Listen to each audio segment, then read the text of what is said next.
Praise the lord అండి. ఎలా ఉన్నారు? బాగున్నారా? మరొక విషయాన్ని గురించి మాట్లాడడానికి ఈ వీడియో చేయబోతున్నాను.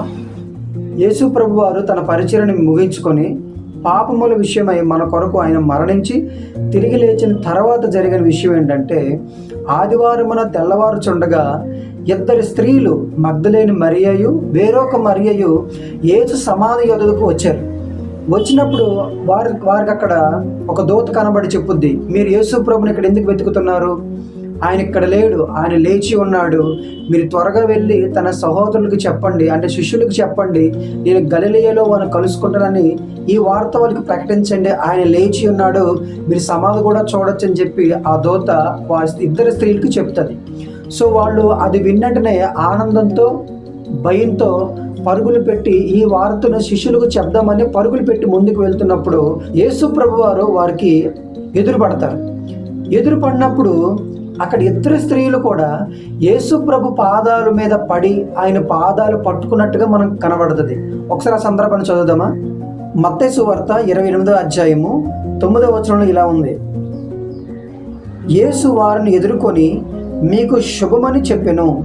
వారు ఆయన యొద్దకు వచ్చి ఆయన పాదములు ముట్టుకొని ఆయనకు మ్రొక్కగా.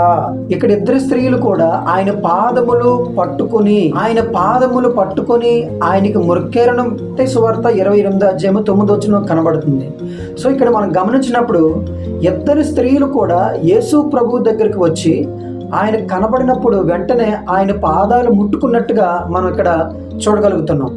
అదే మనం యోహాను సువార్తలో ఒకసారి మనం చూసినప్పుడు ఇంకొకలాగా అర్థమవుతుంది. మనం అది కూడా ఒకసారి చూద్దాం. యోహాను సువార్త 20వ అధ్యాయము 17వ వచనంలో ఇలా ఉంది, యేసు ఆమెతో, నేను ఇంకనూ తండ్రి యొద్దకు ఎక్కిపోలేదు గనుక నన్ను ముట్టుకొనవద్దు. అయితే నా సహోదరుడి యొద్దకు నేను వెళ్ళి నా తండ్రియు మీ తండ్రియు నా దేవుడును మీ దేవుడునైనా వాని యొద్దకు ఎక్కిపోవచ్చున్నానని వారితో చెప్పాను. ఇక్కడ యేసు ప్రభు ఏం చెప్తున్నారంటే ఆ స్త్రీలతో, మీరు నన్ను ముట్టుకోవద్దు, నేను తండ్రి యొద్దకు ఇంకా వెళ్ళిపోలేదు అని యేసు ప్రభు అక్కడ ఉన్న ఇద్దరు స్త్రీలతో మగ్దలేని మరియయు వేరొక మరియతో మాట్లాడినట్టుగా మనం చూడగలుగుతున్నాం. అయితే ఇంతకీ ఇందులో జరుగుతున్న వాస్తవం ఏంటి? మత్తయి సువార్తలో ఇద్దరు స్త్రీలు యేసు ప్రభువును ముట్టుకున్నట్టుగా మనకు కనబడుతుంది. యోహాను సువార్తలో ఏమో నన్ను మీరు ముట్టుకోవద్దు అని యేసు ప్రభువే చెప్తున్నట్టుగా మనకు అర్థమవుతుంది. అయితే ఇందుకు మత్తయి రాసింది నిజమా, యోహాన్ రాసింది నిజమా? మరి యోహాన్ రాసింది గనక నిజమైతే మత్తయి రాసింది తప్పు అయిపోద్ది. ఒకవేళ మత్తయి రాసింది నిజమైతే యోహాన్ రాసింది తప్పు అయిపోద్ది. మరి ఇద్దరిది ఒకటి తప్పు ఒకటి రైట్ అయితే వీళ్ళిద్దరిది దేవుడు ప్రేరేపితంగా రాయబడింది కాదా? వాళ్ళ ఉద్దేశ ప్రకారంగా వాళ్ళు రాసుకున్నారా? దీన్ని ఎలా మనం తెలుసుకోవాలి అని మనం ఆలోచన చేసినప్పుడు ఆ పదాలను మనం ఒకసారి గమనించినప్పుడు ఆ పదాల యొక్క ఒరిజినల్ గ్రీక్లో అసలు వాస్తవంగా ఏం రాయబడిందని మనం గమనించినప్పుడు సత్యం అనేది బయటకు వస్తుంది. వాస్తవానికి మనం చదువుకుంటున్న బైబిల్లో చాలా సందర్భాల్లో మనకి ఒరిజినల్గా ఏం రాయబడిందో ఆ పదాలు సేమ్ యాజ్ ఇట్ ఈస్గా ట్రాన్స్లేషన్ జరగలేదు. ఆ పదానికి ట్రాన్స్లిటరేషన్ జరిగింది. అంటే ట్రాన్స్లేషన్ అంటే అర్థం ఏంటంటే అక్కడ ఏముందో అలాగ వాడే పదాలు తీసుకొస్తే ట్రాన్స్లేషన్ అంటారు. దానికి సరిపడే పదాలు లేనప్పుడు దరిదాపుల్లో ఉన్న పదాలు, దగ్గరలో ఉన్న పదాలు తీసుకొచ్చి అక్కడ యాడ్ చేసేదాన్ని ట్రాన్స్లిటరేషన్ అంటారు. సో ఈ పదానికి ట్రాన్స్లిటరేషన్ జరిగింది కాబట్టి పదంలో కొంత అర్థం పోయేలాగా కనబడుతుంది. అందుకు సువార్తలకు వ్యత్యాసం కనబడుతుంది. దేవుని వాక్యములో ఎప్పుడు కూడా తప్పులు కానీ కాంట్రడిక్షన్స్ కానీ ఏవి ఉండవు. దేవుడు తన ఆత్మచేత రాయించే ప్రతి మాట వెనకాల ఎంతో విలువైన సత్యాలు ఉంటాయి. కాబట్టి ఒకసారి మరలా వచ్చిన మనం చదువుదాం.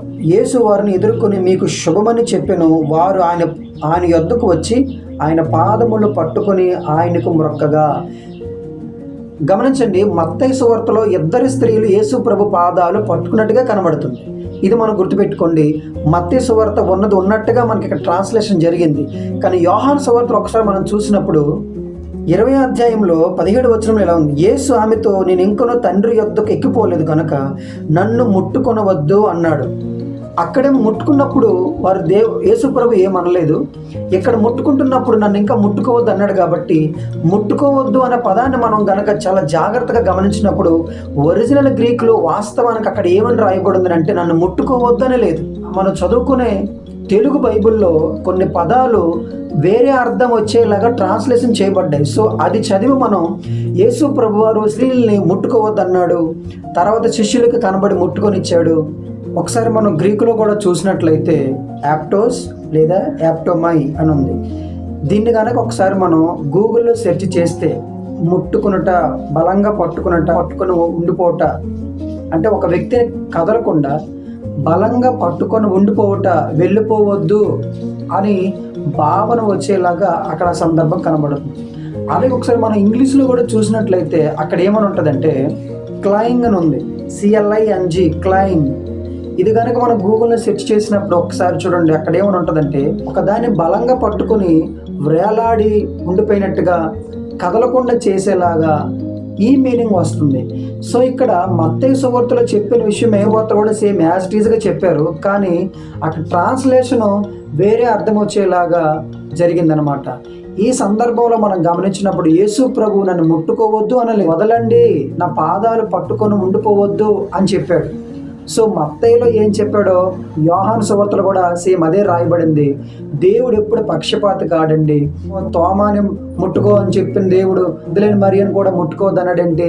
స్త్రీల పక్షంగా యేసు ప్రభు వివక్ష చూపిస్తున్నాడేంటి? మగ్దలేని మరియను ముట్టుకోవద్దన్నాడంటే పక్షపాతం చూపించాడా అని చాలా మంది మాట్లాడుకుంటారు. కానీ వాస్తవానికి బైబిల్ అట్లా లేదు. యేసు ప్రభు చెప్పింది ఏంటంటే నన్ను బలవంతంగా ఇక్కడ ఉంచేయవద్దు, నేను వెళ్ళిపోవాలి, నేను వెళ్ళాల్సి ఉంది. బైబిల్ను మనం చదివేటప్పుడు, ఆయా సందర్భాలు మనం చదివేటప్పుడు ఆలోచించుకొని చదవాలి, ప్రార్థన చేసుకొని చదవాలి. అర్థం కాని విషయాలు ఒకసారి మనం మరలా ఒరిజినల్ గ్రీక్లో ఏముంది లేకపోతే హీబ్రూలో ఏముంది దాన్ని సెర్చ్ చేసుకొని మనం చదివినప్పుడు బైబిల్లో ఒక్కటంటే ఒక్క కాంట్రడిక్షన్స్ కూడా ఉండవు, ఒక్క తప్పులు కూడా కనపడవు. సో బైబిల్ ఎప్పుడు మనం ఇలా చదివినప్పుడు అద్భుతంగా మనకు అర్థమవుతుంది. దేవుడు తన ఆత్మచేత రాయించిన ఈ మాటలను మనకి ఎప్పుడు ధైర్యాన్ని కలిగిస్తాయి. చిన్నదంటే చిన్నది కూడా దేవుడి పైన మచ్చ లేకుండా దేవుడు సమపాలనలో అందరికీ న్యాయం చేసుకుంటూ మనకి వాక్యాలు అందించాడు. కాబట్టి మత్తయి సువార్తలో పాదాలు పట్టుకున్నట్టుగా ఉంది, యోహాను సువార్తలో కూడా నన్ను పట్టుకుని ఇంకా వదలండి అన్నట్టుగా కరెక్ట్గా రాశారనమాట. మత్తయి సువార్తలో పాదాలు పట్టుకొని ఉండిపోయారు, యోహాను సువార్తలో నన్ను ఇంకా వదలండి, నేను వెళ్ళాలి అంటున్నాడు. సో ఇక్కడ మనం అర్థం చేసుకోవాల్సిన విషయము చాలా ఉంది కాబట్టి మనం అపార్థం చేసుకోవద్దు.